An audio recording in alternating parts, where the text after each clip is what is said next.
Hello everyone, welcome back to my channel. तो friends, आज की क्लास बहुत ही ज़्यादा इंपॉर्टेंट होने वाली है क्योंकि अगर आज आपने लास्ट तक वीडियो को ध्यान से देखा तो आपको काफ़ी आसानी से ये समझ आ जाएगा कि आपको इंग्लिश में किस तरह से बात करनी है, क्योंकि आज हम एक ही वीडियो के अंदर कई सारी टॉपिक को समझने वाले हैं।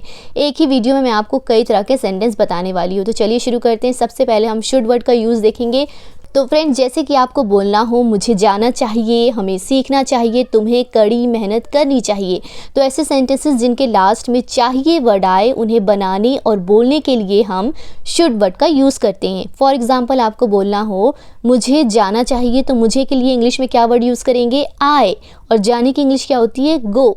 मुझे जाना चाहिए, आई शुड गो। शुड का यूज़ क्यों हुआ है? क्योंकि चाहिए शब्द आ रहा है। ठीक है, तो जहाँ पर भी चाहिए शब्द आएगा वहाँ पर हम शुड का यूज़ करेंगे। अगला सेंटेंस देखिए। अब अगर आपको बोलना हो कि मुझे नहीं जाना चाहिए, मुझे नहीं जाना चाहिए, ये एक नेगेटिव सेंटेंस हो गया, इसमें हम मना कर रहे हैं। मुझे नहीं जाना चाहिए तो सेंटेंस क्या हो जाएगा? I should not go. I should not go. जहाँ पर भी नहीं शब्द आएगा और चाहिए भी होगा तो वहाँ पर हम शुड के साथ नॉट वर्ड का भी यूज़ करेंगे। ठीक है, मुझे नहीं जाना चाहिए, I should not go.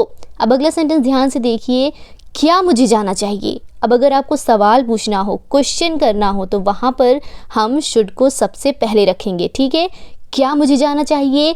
Should I go, should I go. तो आप लोगों को डिफरेंस समझ में आ रहा है? जहाँ पर सिंपल चीज़ बोलनी होगी और लास्ट में चाहिए होगा तो वहाँ पर हम सब्जेक्ट के बाद में शुड वर्ड का यूज़ करेंगे। जैसे कि मुझे जाना चाहिए, आई शुड गो। अगर नेगेटिव सेंटेंस होगा मुझे नहीं जाना चाहिए तो वहाँ पर हम शुड के साथ नॉट का भी यूज़ करेंगे, आई शुड नॉट गो। लेकिन अगर हम क्वेश्चन पूछेंगे, सवाल पूछेंगे, तो वहाँ पर हम शुड को सबसे पहले रखेंगे, यानी कि सब्जेक्ट से भी पहले रखेंगे। ठीक है, क्या मुझे जाना चाहिए? Should I go. तो चलिए शुड से रिलेटेड और भी सेंटेंसेस की प्रैक्टिस करते हैं। उसे बोलना चाहिए, ही शुड स्पीक। उसे बोलना चाहिए, ही शुड स्पीक। उसे नहीं बोलना चाहिए, ही शुड नॉट स्पीक। बोलने की इंग्लिश क्या होती है? Speak. He should not speak. क्या उसे बोलना चाहिए? क्वेश्चन पूछेंगे तो शुड को सबसे पहले रखेंगे। क्या उसे बोलना चाहिए? Should he speak, should he speak. हमें ये करना चाहिए, वी शुड डू इट। हमें की इंग्लिश क्या होती है? वी। हम की इंग्लिश होती है ना वी। हमें ये करना चाहिए, वी शुड डू इट। हमें ये नहीं करना चाहिए, we should not do it, we should not do it. क्या हमें ये करना चाहिए? Should we do it, should we do it. मुझे उसका इंतज़ार करना चाहिए, I should wait for him, I should wait for him. मुझे उसका इंतज़ार नहीं करना चाहिए, I should not wait for him, I should not wait for him। क्या मुझे उसका इंतज़ार करना चाहिए? Should I wait for him? क्या आपको किसी से पूछना हो कि क्या मुझे उसका इंतज़ार करना चाहिए तो कैसे पूछेंगे? Should I wait for him? अब अगला सेंटेंस ध्यान से देखिए। क्या मुझे उसका इंतज़ार नहीं करना चाहिए? यहाँ पर ध्यान से देखिए, क्या शब्द से शुरुआत हो रही है इसलिए ये क्वेश्चन है, लेकिन इसमें नहीं शब्द भी आ रहा है। क्या मुझे उसका इंतज़ार नहीं करना चाहिए, तो यहाँ पर हम शुड के साथ नॉट का भी यूज़ करेंगे और शुड और नॉट को साथ में पढ़ते हैं शुडेंट। ठीक है, क्या मुझे उसका इंतज़ार नहीं करना चाहिए? Shouldn't I wait for him, shouldn't I wait for him. हमें अपने बड़ों की इज्जत करनी चाहिए, we should respect our elders. बड़ों को इंग्लिश में क्या बोलेंगे? एल्डर्स। हमें अपने बड़ों की इज्जत करनी चाहिए, we should respect our elders. इज्जत करने को इंग्लिश में क्या बोलेंगे? रिस्पेक्ट। ठीक है, क्या हमें अपने बड़ों की इज्जत करनी चाहिए? Should we respect our elders. क्या हमें अपने बड़ों की इज्जत करनी चाहिए? Should we respect our elders. आपको सुबह जल्दी उठना चाहिए, you should get up early in the morning, you should get up. Get up का मतलब होता है सुबह जो जल्दी उठते हैं ना बेड से, उसको बोलते हैं get up. You should get up early in the morning. उसे क्लास में होना चाहिए, he should be in the class, he should be in the class. आपको सावधान रहना चाहिए, you should be careful, you should be careful. तो friends, हमने शुड वर्ड से रिलेटेड इंग्लिश सेंटेंसेस बनाना सीख लिया। जहाँ पर भी सेंटेंस के लास्ट में चाहिए आएगा वहाँ पर हम सेंटेंस में ट्रांसलेट करने के लिए शुड वर्ड का यूज़ करेंगे। तो चलिए अब आगे बढ़ते हैं। नेक्स्ट अब हम कैन वर्ड से रिलेटेड इंग्लिश के सेंटेंसेस सीखेंगे। तो फ्रेंड्स, ऐसे सेंटेंसेस जिसके लास्ट में सकता, सकती, सकते आए, उन्हें इंग्लिश में बनाने के लिए, बोलने के लिए हम कैन वर्ड का यूज़ करते हैं। जैसे कि आपको बोलना हो मैं कर सकता हूँ, तो इंग्लिश में क्या ट्रांसलेट हो जाएगा, आई कैन डू। मैं कर सकता हूँ, आई कैन डू। अब अगर आपको बोलना हो कि मैं नहीं कर सकता, मैं नहीं कर सकता, तो कैन के साथ नॉट भी लग जाएगा, I can not do, I can not do. और कैन और नॉट को साथ में कांट भी पढ़ते हैं, ठीक है। I can't do, I can't do. क्या तुम कर सकते हो, can you do, can you do. जहाँ पर भी हम सवाल पूछेंगे वहाँ पर हम कैन को सबसे पहले रखेंगे, जैसे हमने शुड में किया था, ठीक है। क्या तुम कर सकते हो, कैन यू डू। मैं अंग्रेज़ी बोल सकता हूँ, आई कैन स्पीक इंग्लिश। मैं अंग्रेज़ी बोल सकता हूँ, आई कैन स्पीक इंग्लिश।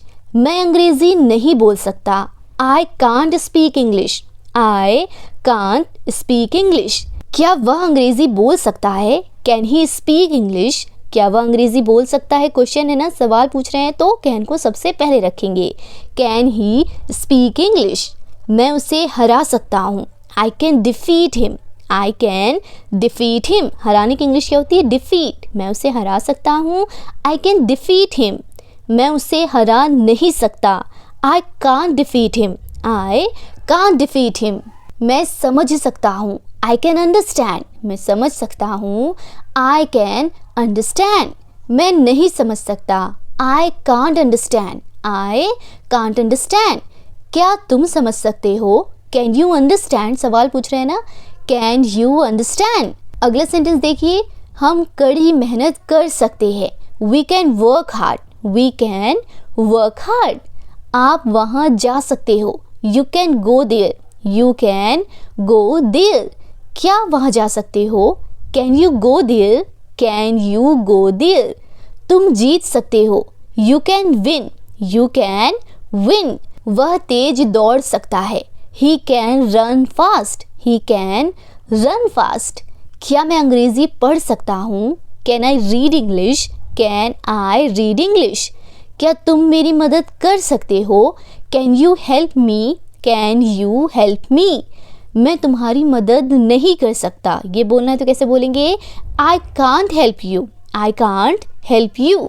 तुम वहाँ बैठ सकते हो, यू कैन सिट देयर। तुम वहाँ बैठ सकते हो, you can sit there, you can sit there. अगर बोलना हो तुम यहाँ बैठ सकते हो तो क्या बोलेंगे, यू कैन सिट हियर।